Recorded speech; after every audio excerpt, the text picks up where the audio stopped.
Good morning, everybody. Wow, the last time I was here was 2020, and you guys are back. This is awesome. Wonderful. And I do want y'all to do me a favor. He's made the comment about me giving him a ride on the motorcycle twice now. When you leave today, my bike is right out in front of the steps. I want you to walk by my motorcycle, and I want you to look at the passenger seat. That's all I'll tell you. And he is welcome to ride with me as long or as far as he wants to. But be sure, when you leave, just look at the passenger seat. I love being at New Life. Like they said, I've been here for years. I enjoy this place. You guys have sort of been a mentor church for us. You probably don't know that, but we've watched what you've done over the years. Brett and I started at about the same time, me down in Warsaw, Brett here. He and I were in college together. And do you remember senior superlatives? Like in high school, you used to get, most likely to be remembered, wittiest, whatever. Brett and I were in college together. Brett probably, if we'd have had senior superlatives, he probably, and I'm not trying to be funny, he probably would have gotten most likely to succeed. Because this guy had it all together, and I think he has succeeded wonderfully, and he's such a good friend of mine. I would have gotten probably most likely to get a summons for a game violation or something like that. May I say that both of those came true, and that's actually, no, it's really true. If you're watching with us online today, I am so glad you're with us. We're going to have a lot of fun today. I hope you'll stick with us. We've got a lot to cover, but it's about those kind of superlative kind of things. We like superlatives. Superlatives indicate extremes. We're intrigued by the biggest, the highest, the fastest, the deepest, the most beautiful. Superlatives are often achieved by people whose names we know. The record for most career hits in Major League Baseball is an astounding 4,256, held by, does anybody know? Pete Rose, Charlie Hustle. He's followed closely by Barry... I was getting ahead of myself. Most career hits, Barry Bonds.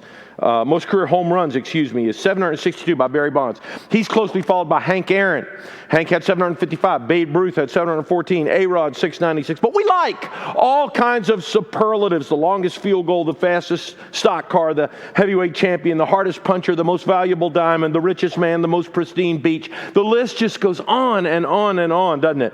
Did you know there's really no word? I don't think there's a word for the opposite of superlative. And you can go for your phone if you want, but there are words like inferior or least. But none of those captures the ultimate superiority of the word superlative. And my theory is that superlatives can also be for negative things. For example, you have most career hits. So least career hits would also be a superlative of sorts because it's the worst, right? The slowest horse to ever run in the Kentucky Derby. The worst performance ever in a PGA golf tournament. By the way, that honor belongs to Mike Reeser, who on a Saturday in 1974 at a PGA golf tournament carded a very embarrassing 123. Never heard of him? Big surprise. I'm going to share a superlative sermon with you today, but it is a negative superlative. I think this sermon might be the most difficult sermon to hear because it is so difficult to internalize and let it change your life. This sermon is so difficult to align yourself with. It's very hard to obey. Before we do that, though, let's talk about some of the negative superlatives in our world. For example, the poorest country in the Western Hemisphere. Their president recently assassinated. Right after that, were rocked by a major earthquake. It's Haiti. Another negative superlative. What U.S. city do you think is the most corrupt? It's been ranked highest in corruption for quite a few years. It's Chicago, that's right. Do you know the most unsafe car worldwide ever made? There's less agreement on this one, but the experts seem to have narrowed it down to just two. The Ford Pinto and the Pontiac Fiero. They even beat out that fine example of Yugoslavian engineering, the Yugo. Okay, just a couple more. How about the most dangerous job? This category, too, is contested, but the insurance industry figures I saw indicate that loggers and farmers have the most dangerous jobs. There's no disagreement on this last one, though. Do you know the most dangerous insect on earth? It's not any kind of hornet or spider. It's this guy. Because of his, or I think actually her, ability to so prolifically spread diseases like malaria, encephalitis, chikungunya, dengue fever, the mosquito has caused many more human deaths than any other insect. So I have one for you today. I have a superlative. It's a negative superlative. The most difficult teaching for a Christian. The thing that is most difficult to hear, internalize, and then obey. At least that's my opinion. Before we get there, though, do you know what the easiest sermon is to hear? It's about a sin or subject matter that doesn't affect you. No, I'm serious. Like, people who are baptized love to hear sermons on baptism because they've already done it. They don't need to do anything as a result of hearing the sermons. Drunks like sermons on pornography because that's not their vice of choice. Sadistic abusers like sermons on stealing because they're not thieves, at least not in the traditional sense. Overeaters like sermons on anything as long as the minister doesn't touch on gluttony. But that's exactly why this sermon is so daggone difficult, because it concerns just one verse in the book of James that at one point or the other trips nearly every one of us up. I'm telling you that very few of you are going to be able to read this verse and say, I've never had a problem with that. And I do want us to read it together out loud. Okay, you ready? Let's read it out loud together. Come on with me. My dear brothers and sisters, understand this. Everyone should be quick to listen, slow to speak, and slow to anger. Okay, if this really doesn't apply to you, if there's anybody in there that doesn't, it's perfectly okay for you to slip out and get a cup of coffee, but we will all know you're lying. Reminds me of that very old joke, how do you know when a politician is lying? His lips are moving, yeah. Now, I feel like I am a pretty decent listener. I talk too much. Everybody back home at my church knows that. I always have. This is a true story. I was talking to someone out in the foyer here just a few minutes ago, and she told me she's a second grade teacher. My dear first grade teacher, Mrs. Mildred Martin, she was one of my mom's best friends, which made first grade awful for me. My mother knew everything I did before I even got home. But Ms. Martin wrote on my report card something that turned out to be a prophecy. True. First 6 weeks, she wrote, Walker certainly has a lot to share with the class. Second 6 weeks, Walker talks too much. Third 6 weeks, Walker talks much too much. You could see her frustration growing. So I know I talk too much, but I think I'm a pretty good listener. And I feel like I have a long, slow-burning fuse. I rarely explode into anger. Now, I'll gripe and complain and frustration, but very few people have ever seen me really angry. And that gets easier, I think, with age. But doggone it, when you least expect it, it will jump up and bite you on the backside. When you think you've finally gotten a hand on that anger thing. Happened 3 weeks ago to me. I've been working on my house a lot recently after work and on weekends. And one of the things that I needed to get in shape, I had quite a few decaying old cedar siding boards. And so I was going back and buying a little at a time. Of course, obviously, construction costs are really high right now, so I didn't want to buy more than I needed. So I had bought random amounts of cedar siding twice before from a little local building supply store in our area. And I was going back the third time because it's always worse than you first estimate, right? So I walk into the place that shall remain unnamed. But the initials are Northern Neck Construction Supply. Anyway, they weren't sure how much beveled cedar siding they had. So they said, Walker, just go out in the back, get what you want, and come back to the desk and tell us how much you got. It's a small town. We know each other. All they needed to know when I came back in was the total length, because it's sold by the linear foot. I had gotten one pack of 8 pieces, 12 feet long, and a 10-foot piece of cedar trim that I bought. The counter guy, I guess, was new, and a lady came out of the office to help him. She asked me what I got. I told her I got 1 pack of 8 pieces, 12 feet long. She said, how many sticks? I said, 8. She said, how long? 12 feet. She started punching her calculator, telling the new guy what she was doing. Now, the stuff sells for $3 per linear foot. She said he owes $768 plus tax. Some of you are good at math. I am not. Both me and the new guys dropped our jaws. If you're not great with math either, it should be $288. One 12-foot long board is $36. I had 8 of them. 12 times 8, 96 linear feet at $3 a foot, $288. I said, that can't be right. She said, oh, it is right. I said, then that's roughly $8 a foot, and I don't want it. She said, no, it's $3 a foot. I started feeling lightheaded. I said, if it's $3 a foot, then you're charging me more than twice that. She said, how do you figure?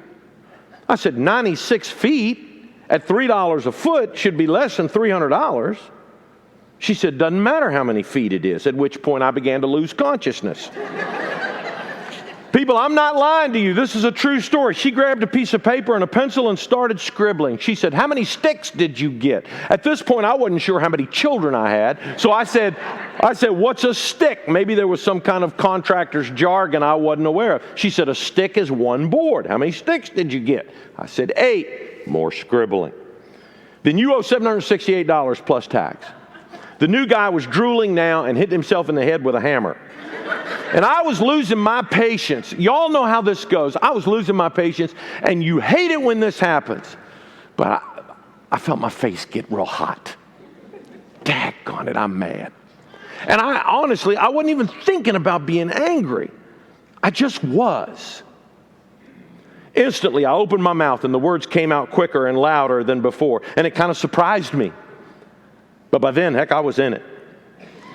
I said, if I owe $768, then I should have roughly 250 feet of lumber in my truck. But I don't have 250 feet of lumber in my truck. I've got 96 feet of lumber in my truck. And at $3 a foot, that's less than $300. She scribbled some more on her paper, but I couldn't even focus on it. Whatever she wrote down ended with $768, and she pushed it toward me.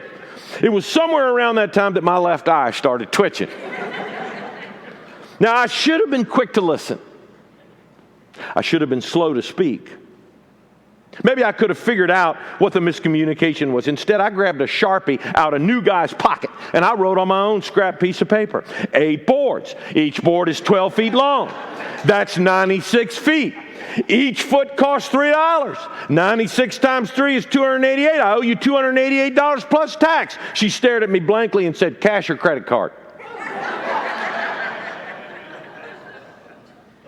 Now, in retrospect, I really could have left out the circles and underlinings and exclamation points, but I wasn't quick to listen. I wasn't slow to speak. I wasn't slow to become angry. I kind of lost it a little. And I wasn't proud of myself. I didn't say anything nasty, but I didn't set a good example at all to her of what kind of people go to Rappahannock Church of Christ. Thinking about it later, I was really glad I wasn't wearing a WWJD shirt. But here's the worst part of the story. The worst part's still ahead. I got so hot and bothered about the thing that I got to my truck, and I looked in the bed of the truck, and I remembered I'd gotten a piece of trim, and I forgot to tell them about it. So I just drove off really quick. No, I didn't. Well, I had to humble. Isn't that the worst? You have a problem with somebody, and you got to go back in. So I humbled myself a little bit, and I walked back in, and I said, I'm sorry, but I forgot to tell you all that I got a piece of 5/4 by 4 cedar trim, 10 feet long. The lady said, how much do you owe me? Made me feel worse. I mean, she wasn't being dishonest. She wasn't trying to stick it to me. She wasn't even being nasty. There was just some disconnect somewhere. And if I had listened more and held my tongue longer and controlled my frustration, maybe I could have solved the problem in a friendlier way. There's a lot of disconnects today. My dear brothers and sisters, take note of this. Everyone should be quick to listen, slow to speak, slow to become angry. Oh, this is not an easy sermon. This is a difficult one. First, James encourages us to learn to listen. So here's the problem. Most of us will listen to somebody until we disagree with them. From that point on, we don't hear another word because we're doing two things. Number one, we're formulating an argument in our head. We're thinking about what we're going to say in rebuttal. You know it's true. And number two, we're waiting for the person to hesitate or just breathe so we can jump into the conversation with our point of view. It doesn't help. We need to learn to listen, or as James says it, be quick to listen. And just hearing the words is never enough. You need to be quick to listen to what the other person is really saying. A man and his wife were watching one of those TV gossip shows like Access Hollywood or something. And the reporter was gushing about a Hollywood power couple. The husband had been caught in an affair, but the wife said she was not going to seek a divorce. She was committed to stick with him and work it out. And the man sat quietly, turning this over in his head. Finally, his wife asked him what he was thinking about. He smiled at her playfully and he said, I was just wondering to myself, if I ever had an affair, would you divorce me? The woman said, oh, heavens no. You don't divorce a dead man. You need to really hear what people are saying. But the fact remains, we must learn to listen. You know, it turns out that learning to listen to others, check this out. Learning to listen to others involves one of the most crucial, central tenets of being a disciple of Christ. I'll prove it.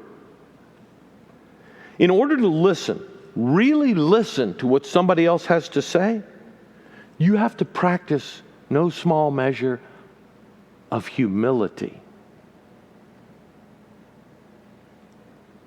Pride says what I think is more significant. Humility says what you have to say is important. Pride says I have all the information I need to render a right judgment. Humility says I don't know everything. Pride says the only thing that matters is my point of view. Humility says if I shut up and listen, I might learn something. Pride says the only thing I care about is being right. Humility says keeping the peace and being decent to each other might prevent hard feelings that will damage our relationship. It's sometimes really hard to be quick to listen. It's hard to listen to people, but people feel respected when you really listen to them. They feel important when people listen to them. James is straightforward on this thing. It's not an optional suggestion. He says, my dear brothers and sisters, take note of this. Everyone should be quick to listen. You know, one of the worst things that Christians do is allow themselves to get into church fights. Of course, the obvious costs include old friendships destroyed and hurt feelings and a weakened witness in the community. Not so obvious is the fact that those fights, they sometimes start small, but they will often lead to church rifts and even church splits. The main body, once unified and strong, becomes divided and weak. We see it a lot in rural settings. I'm from a very rural area, and we see lots of churches. We probably have twice as many churches as we ought to have because so many churches split. Manpower and resources that used to be focused on outreach and caring for others now has to be redirected to surviving the tempest and soothing the hurting and trying to keep the lights on and the doors of the church opened in its newly weakened state. I'll tell you a true story. The church I serve was only 9 years old when I arrived there back in 1987. It had originated from one of those church splits we were just talking about. And only 5 years after that church formed, the people got mad at each other again, and they split a second time. I was 27. I thought I was smart. The first week I was there, I went into the local 7-Eleven for coffee. And this is my first week in this little small town. I'm waiting in line to pay. There are two ladies behind me. And remember, this is a small town. I wanted to know if people knew about the church. You know, what was our footprint? What was our... You know, how visible were we in the community? So I turned around and I said, pardon me, ladies, but I'm looking for the Rappahannock Church of Christ. Would either of you happen to know where it is? Well, one lady and the guy behind the counter at 7-Eleven, we were 3 miles away from the church. The guy behind the counter, one of the ladies said, well, we've never heard of it. And I wasn't sure that was a bad thing, considering the brief history that the church had. But the other lady knew where it was, and she gave me directions. I should have let it go there, but I wasn't slow to speak. I got an idea, and I said, I'm going to church there this Sunday. You should try it too. She turned up her nose and said, no chance of that. I said, why? She said, shoot, those people can't even get along with each other. Why in the world would I think they'd ever get along with me? My people don't like it when I tell that story, but they need to hear it. My point is that some of the fights and the disagreements that we have could be avoided wholesale if we would just listen to each other. Learning to listen is such a small thing, but it is so hard to do. So this might be the superlatively most difficult sermon you'll ever hear, just because it's so hard to align yourself with it. Secondly, learn to not talk much too much. And there is so much to say here. How ironic that I'm talking a lot about not talking a lot. Take note of this. Everyone should be slow to speak. It is a fact specifically addressed in the pages of the book of James that the things we say are most of the time what gets us in the most trouble. You know this if you've ever heard of Facebook. In fact, James says in the 3rd chapter of his book, anyone who is never at fault in what they say is perfect, able to keep their whole body in check. If we could learn when to speak and when to keep our traps shut, we'd be perfect people, James says. Oh, indeed. 30th President of the United States, Calvin Coolidge, was famously known as being a man of few words. He held his tongue until he was sure he was saying the right thing at the right time. He was kind of the opposite of President Trump. And I can say that because I voted for him. Twice. Trump, not Coolidge. Anyway, he was so silent that the members of the press behind his back used to call him Silent Cal. It's a great story about him that I love. It was a dinner party at the White House, and a young lady was honored to be seated right next to President Coolidge at the table. They had eaten in complete silence for a few minutes, and the young lady said, I guess it's true, Mr. President, that you are a man of few words. Coolidge just looked at her and smiled. A few more minutes went by, and she leaned over and said very quietly, I bet my friends $5 that I could make you say 3 words. Coolidge took a swallow of tea, blotted his lips with his napkin, smiled at the young lady and said, you lose.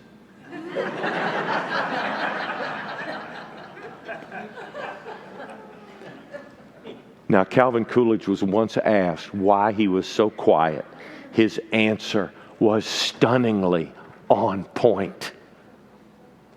He said, I've never had to apologize for something I didn't say.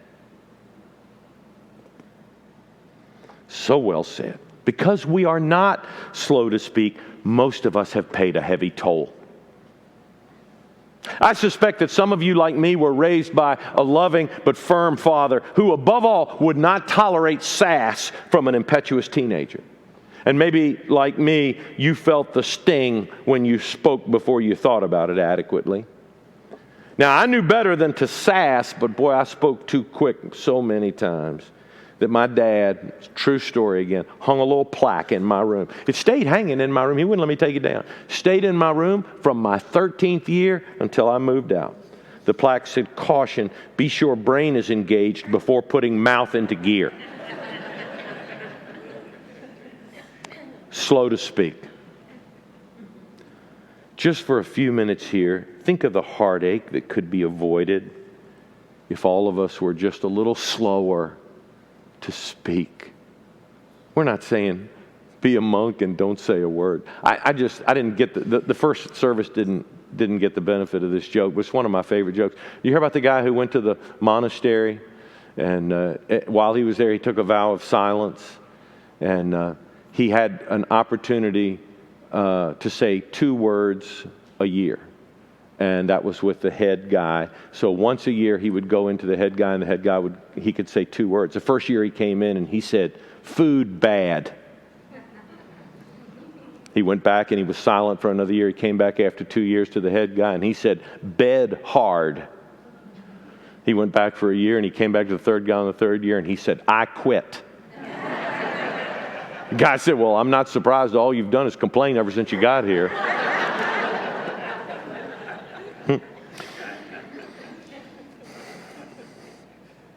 Think of the heartache that could be avoided if all of us were a little slower to speak. It doesn't say never speak. It just says be slow to speak. Don't be so quick to jump in.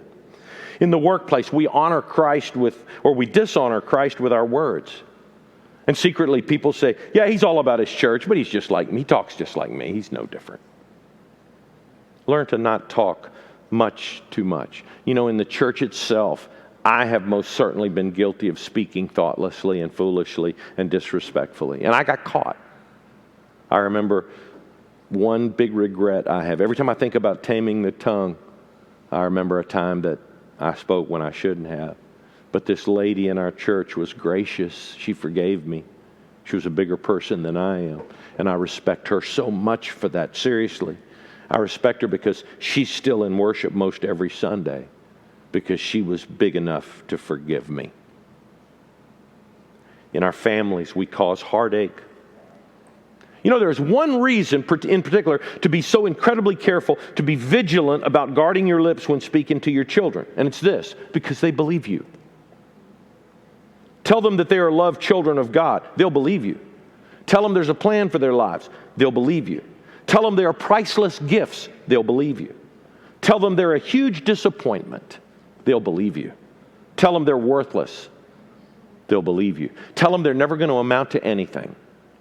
They'll believe you. Tell them you wish they had never been born. They'll believe you. Oh, and husbands and wives, boy, they abuse each other with their words, and they do it in such opposite ways. Of course, there are exceptions, but what I've seen in my ministry is that men don't say enough. They don't tell their wives how much they appreciate them. They don't verbally acknowledge in the gratitude for either the income that their wife brings to the household or the endless jobs that they do every day with very little recognition. Man walked in the door after work, and what he saw stopped him dead in his tracks. There was a day's worth of dirty dishes piled in the sink. Clothes were scattered all over the floor. Cheerios covered the carpet. Toys were everywhere, and the 2 older children had obviously been fighting. Proof was in red scratches and a bleeding lip. The baby had dried spit up on her pajamas. His wife was on the sofa watching a game show, still in her nightgown. His eyes wide, he said, "What in the world happened here?" His wife, never moving her eyes from the TV set, said, "You know how you come home every night and ask me what in the world I do around here all day while you're at work? Well, today I didn't do it." Men don't say enough. Sometimes women say too much. Again, from my experience in ministry and dealing with families over the years, some women just say too much. A man and his wife were pulled over by a state trooper. The trooper asked the man if he always drove so fast. The man said, "I never drive fast, but my wife was yakking on, and I lost track of my speed." His wife then told the officer that she was trying to get him to slow down because he always drives like that. The trooper saw that he was not wearing a seatbelt, but the man explained that it was a one-time oversight, that he always wears his seatbelt religiously. His wife said, "That's a lie. I've never seen him wear a seatbelt." The man turned to his wife and bellowed, "Why don't you keep your big mouth shut?" The trooper looked at the man's wife and said, "Does he always talk to you like that?" She said, "Oh no, officer, only when he's been drinking." That's not even what I mean, though. This is what I'm talking about. A couple was in counseling, and the counselor told them they need to talk through their disagreements. The man said, "I want to, but every time I try to express my opinion, she gets historical." The doctor said, "Don't you mean hysterical?" He said, "No, I mean historical. She brings up every mistake I've ever made in the past." English novelist William Norris gave us a very brief, simple little checklist to go over in our minds before we speak. He said this, if your lips would keep from slips, 5 things observe with care, to whom you speak, of whom you speak, and how and when and where. Learn to listen. Learn to not talk too much. And finally, check your anger. Splash cold water on your face. Take a brisk walk. Count to 10. Whatever it takes. My dear brothers and sisters, take note of this. Everyone should be quick to listen, slow to speak, and slow to become angry. It is never a bad decision to delay your anger, or better yet, dispose of it. And I suppose righteous anger can be beneficial sometimes to give you the resolve to get up and act on something or change your situation. But that even makes sense biblically, because notice James didn't say you should never get angry. He said be slow to anger. And that's great advice. If you are slow to anger, you won't make a rash decision. You won't react poorly in a spur-of-the-moment situation. Excuse me, if whatever happened is bad enough to warrant really being angry, then your slowness to anger will give you time to react appropriately. That neighbor that dumped some trash, that blew into your yard again, that neighbor's still going to be there tomorrow. You don't have to yell at him tonight. Slow down. Talk to him tomorrow. Ask him to clean it up. If he doesn't, spray paint graffiti on his house that night.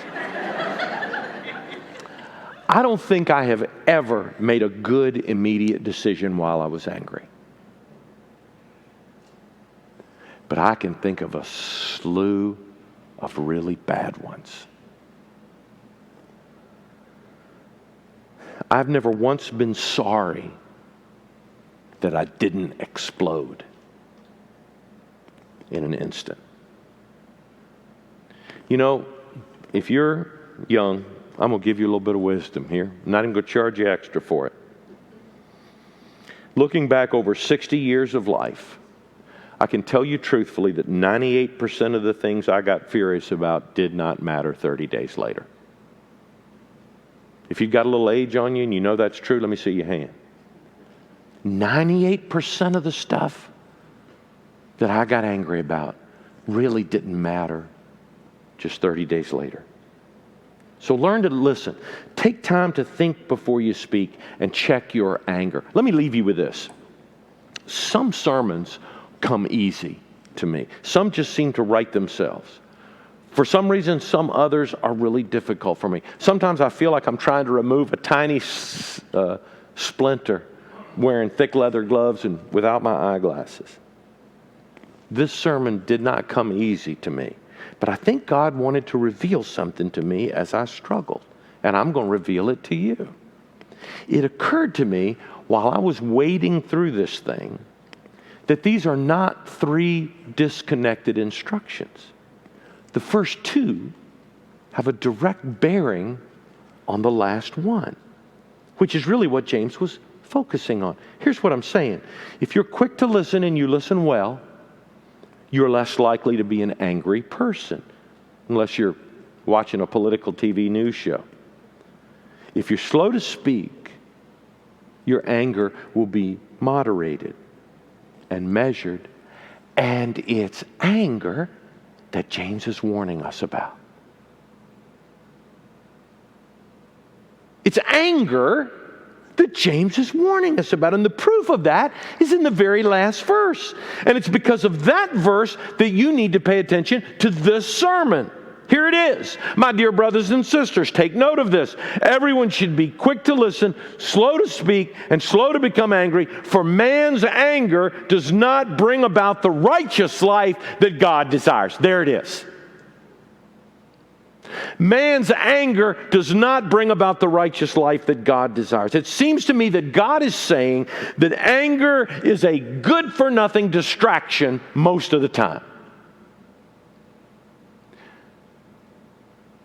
And it just doesn't help. It just doesn't help. You know, just for fun, I looked up the opposite of anger. And the opposite of anger is good humor. Not the ice cream.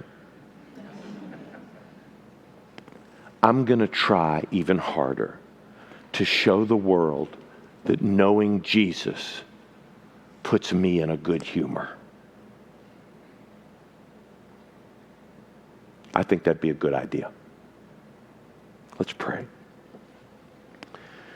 Father, I thank you for your revelation to us in the book of James and all the practical things that are in there.